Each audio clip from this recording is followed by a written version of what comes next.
ગેસના બોટલનો બ્લાસ્ટ થતા 6 લોકો દઝાયા।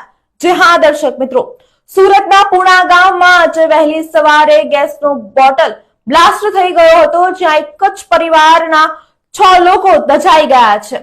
તમામ ઇજાગ્રસ્તોને સારવાર માટે તાત્કાલિક 108 એમ્બ્યુલન્સ મારફતે હોસ્પિટલ ખાતે ખસેડવામાં આવ્યા છે। સિવિલ હોસ્પિટલમાં સારવાર અપાઈ રહી છે આ લોકોને।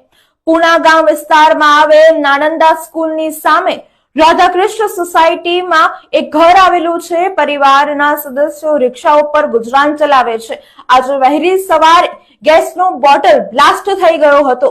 ગેસના બોટલમાં બ્લાસ્ટ થતા મોટો અવાજ આવ્યો હતો અને સ્થાનિકો જાગી ગયા હતા અને અફરાતફરીનો માહોલ પણ સર્જાયો હતો, જેમાં આ ગેસનો બ્લાસ્ટ થયો હતો અને આગ લાગવાની ઘટના પણ બની હતી, જેમાં એક જ પરિવારના 6 લોકો દઝાઈ ગયા છે।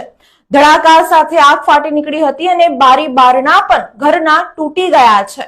6 લોકો દઝાતા તેમને હોસ્પિટલ ખાતે સારવાર માટે ખસેડવામાં આવ્યા છે।